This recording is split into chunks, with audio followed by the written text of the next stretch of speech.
There has never been a more important time to move in a vegan direction. Whether you're ready to start, restart, or re-energize your vegan or plant-based practice, this podcast is for you. I'm Michelle Olander, life coach, vegan, ADHD matriarch, travel lover, and smoothie loather. And I know that it's the details that get in the way of your vegan journey. But I like to believe that the obstacle is always the way. So every week we meet here where I translate the tools of life coaching and Stoic philosophy. I bring you actionable tips, some laughs, interesting guests, and vegan ideas for everyone at any age. All to help you veg your best. Episode 236, Going Vegan is not just another way to fail.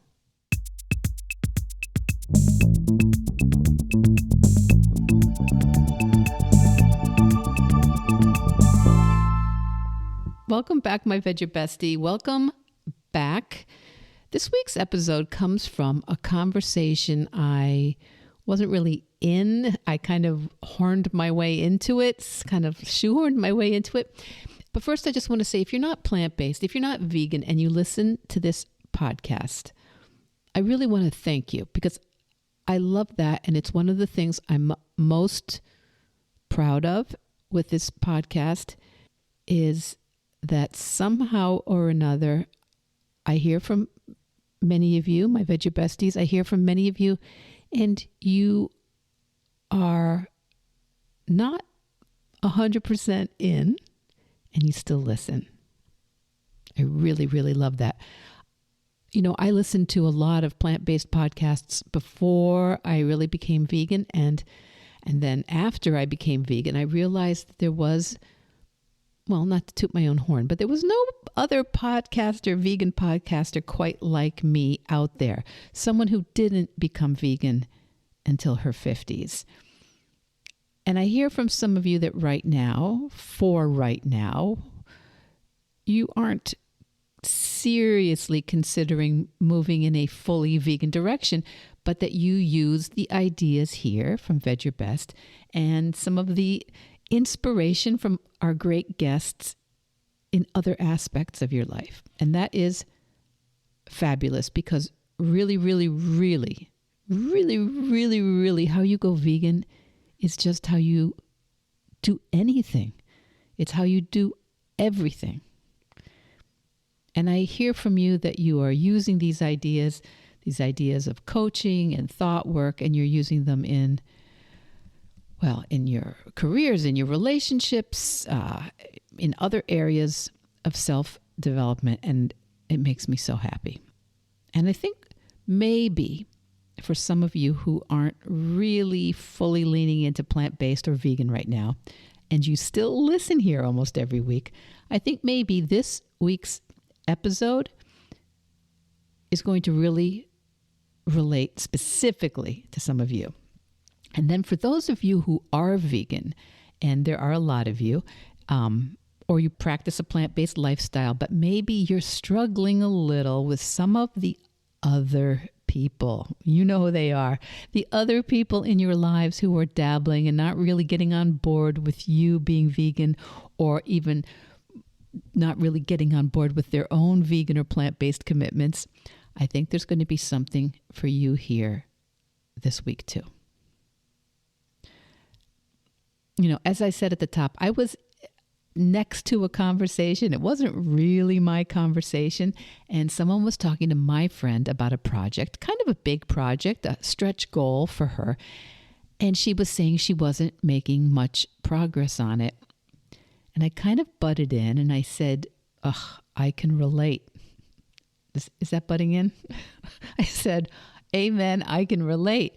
Because I have been really stalled on a couple of things, including my website and putting myself out there to be promoting my work more. And she said, no, not the same as me. I'm not sure you can relate, Michelle. She said that. And I said, well, I don't know. She goes, no. I look around me. I know I need to do these things. I mean, I actually want to do these things, Michelle, but I've been saying that, if I'm honest, I've been saying that for years.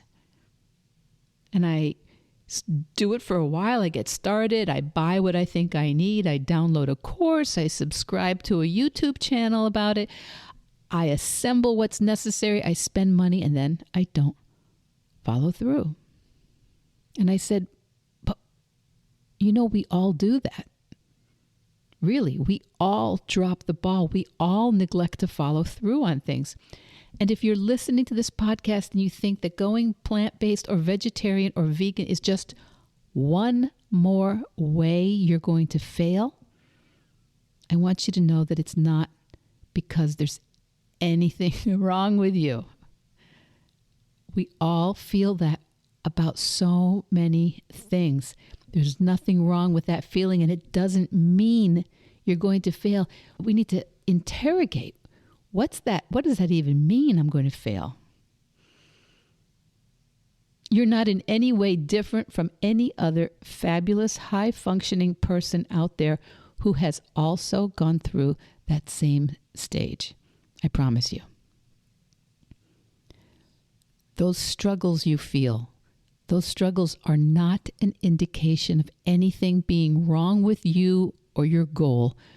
Those struggles reflect your deep care, not your failure. Those negative feelings like frustration, guilt, overwhelm, disappointment, they actually show that you care deeply about something. It's actually a good thing. It's the inside out of a good thing. If it's a loved one that you know is having trouble moving in a plant-based direction, please don't say to them what my mom used to say to me. Classic Alice comment. If it mattered to you, you would just do it.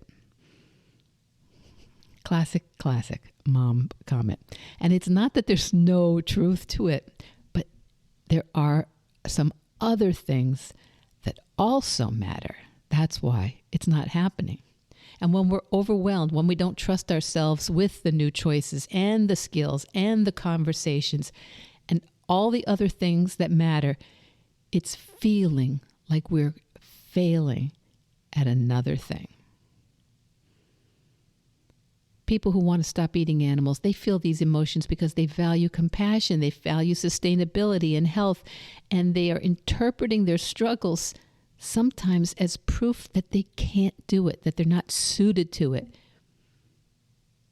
We humans across the board do not do well when we're feeling guilty or inadequate or incapable.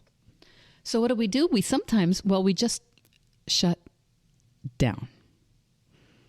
It is a completely normal human reaction to wanting to do something, thinking it might be important or good, and then not being able to do it. If you've ever had the opportunity or the privilege, really, to watch young people, it is one of the most affecting things you can watch. When a child or a young person is struggling, and the struggling just becomes too painful, too hard, so they shut down. They give up. And they look for accomplishment or affection or acknowledgement in another direction. And sometimes even form an identity completely opposite to the one they originally were attracted to. And I, for sure, myself, have gone through this a few times recently. You may have heard me whining about this last week or the week before about my website and how I just can't do it. I just can't do it. I'm honestly, this is how I feel all the time right now. And I toggle between feeling really overwhelmed and incapable of making the decisions involved and committing to the copy and feeling exposed and awkward because of the photographs. So on one side, I'm feeling just full on inept. And also knowing it's just a website. Anyone can do this. I mean, there's a designer helping me. So on one side, I feel horrible and dread working on it and feeling like a complete whiny baby. And on the other, well, there's the relief of, forget it. Let's just forget about it. Let's just forget forget about the website. Let's, whatever. Maybe I should just shut that whole thing down. I'm wondering if you have a similar example in your life. Because when I can just step back and see myself in that toggle between feeling super uncomfortable and frustrated and kind of reaching for the relief switch of just quitting. When I can see that happening, I can ask myself, well, do you want the website? Because I'm not thinking about the website in this situation. What I'm thinking about is what I don't want. I don't want to feel awkward and overwhelmed and embarrassed at my inability to get through it faster, and anticipating all the people that could judge me about it or say something about it, and taking time away from all the other things that seem easier or more immediately necessary to do. That's what I don't want. I don't want all those feelings.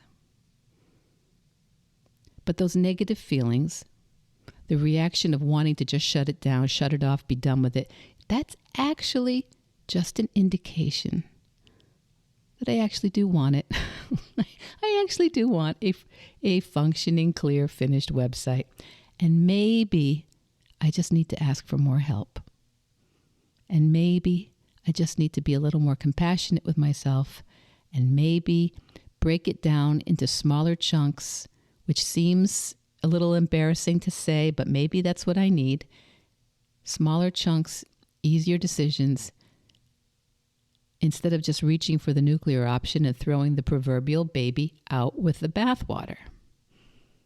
So this dynamic happens a lot for people moving in a vegan direction. And if you start feeling some discomfort, or feeling like you aren't doing it successfully, or it's not easy, you can start to interpret those feelings as some sort of fact that you're not able to do this, that your lifestyle or your family situation or your character or your body or you just can't. Have you ever felt that way? I just can't. But maybe like my website struggle example, you just need to ask for a little more help, be a little more compassionate with yourself, and break it down into some smaller chunks. Even if it seems like you've already broken it down into smaller chunks. Maybe you just need to try smaller still. And maybe the big feelings are just an indicator that you do want the goal and that you actually are on your way. Sometimes it's just simply a matter of redefining what success, what this goal looks like, because too many of us, so many of us, not just those of us socialized as women, so many of us just with human brains have this tendency towards an all or nothing vision of success, an all or nothing vision of what the outcome is, thinking that, oh, well, we must be perfect vegans who never slip up. Remember that metaphor of air travel that we talked about once, maybe a few times. You fly from Boston to San Francisco. Plane takes off in Boston, lands in San Francisco, but during the flight, the plane is off course most of the time because of jet streams, movement and weather, and avoiding turbulence and air traffic recommendations. But the pilot doesn't forget where he's going. He doesn't just go, oh my God, it's hard. The pilot just keeps reorienting around the realities of what is in the way. And we can do that too. Instead of an overwhelming idea of getting it right, whatever getting it right means, or getting there in the most direct, perfect, linear way, your way towards any important, worthy goal is going to have obstacles. And those obstacles will include knowledge, other people, skills, access, weather, health, focus, seasons, millions of things. So maybe when we have these obstacles, we just focus on clarifying what is possible right here and right now. Success right here and right now may not mean some sort of idealized never eating any animal product ever again. It actually might mean eating plant-based at home, even if social situations are harder to anticipate or to be sure that you have something available. It might just mean having a go-to list of easy vegan meals or snacks in your car, or simply reducing the quantity or frequency of animal products without stressing about the idealized version of perfection. Part of our concern of this new project, maybe it's going plant-based, maybe it's going vegan, maybe it's having a website, maybe it's any big goal that's a stretch goal for you, is the fear that inside there's going to be more work and more responsibility, and it's never going to relent. And this is very relevant to veganism. Many, many people I know, I can hear it in their conversations with me, who say they can't even think about moving in a vegan direction because the resistance about all or nothing, of fully committing forever to a fully vegan lifestyle, not just because they don't know how, but because it never ends. That's what they're thinking. But forever? Really? Forever? Am I going to have to read every label forever? What if my family judges me? What am I going to say? Does that mean I don't ever have a family holiday meal or a wedding cake ever again? What if I have to constantly explain my choices forever?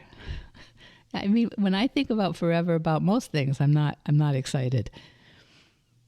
Instead of jumping into an overwhelming future, we can always focus on scaling at a sustainable pace. You might not want to know everything there is about plant-based nutrition. You may not want to be a full-time activist. You may not want to go on vigils at the slaughterhouses. There are so many different ways to do this process, and it's okay. Maybe you remember that the name of the podcast is Vedge Your Best. Going vegan does not have to mean going vegan overnight. Small, sustainable steps like committing to certain meatless meals, adding in extra plant-based dishes to crowd out animal products, these are all valid and valuable goals. They're chunking it down into what you can do instead of thinking, just another way I'm going to fail.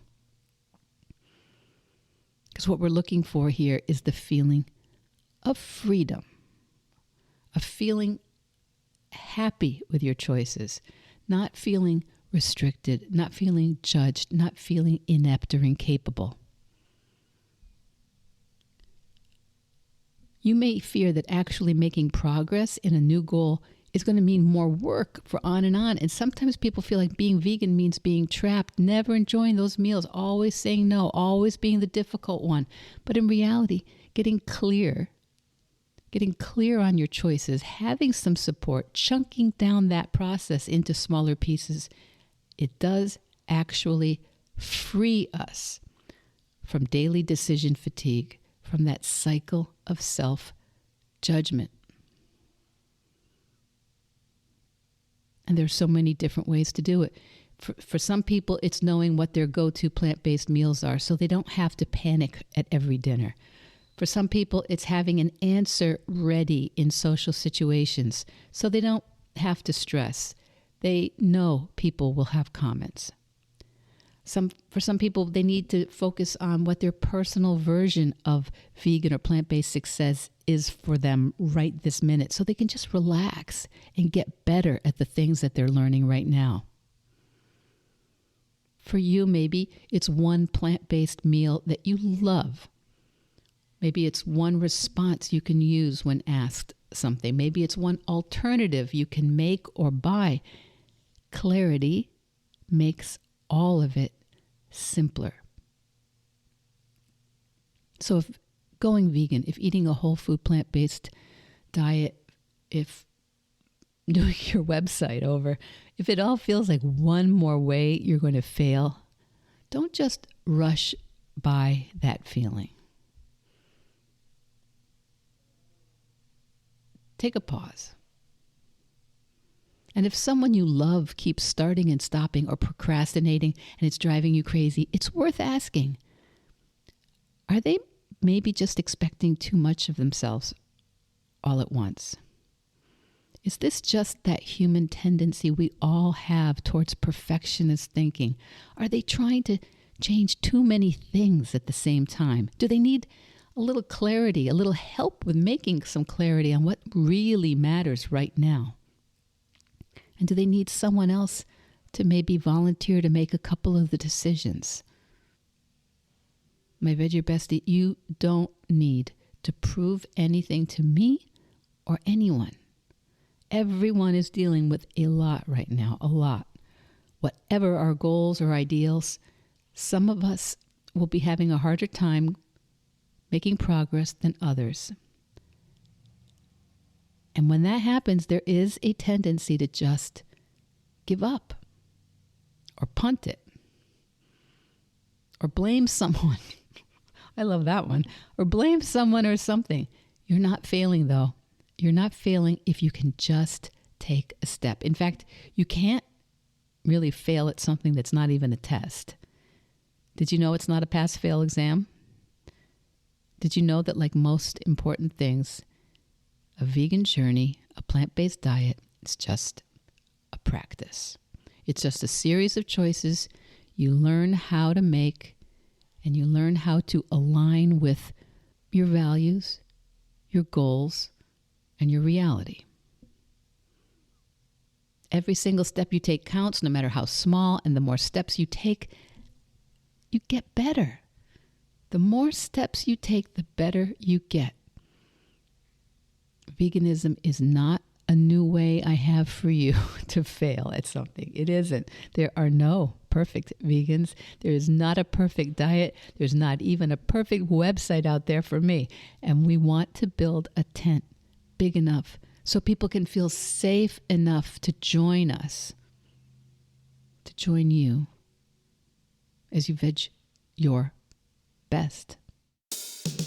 Vedge Your Best podcast production, music, and editing by Charlie Weinshank. Thanks, Charlie. Before you go, it would mean so much to me and the Vedge Your Best team if you would hit subscribe, leave us a 5-star review, or share with someone you think might be interested. Something about algorithms, it helps bump us up a little in the rankings, and that's the best way to help others find the podcast and for us to find our audience. So, until next week, make it easy and veg your best.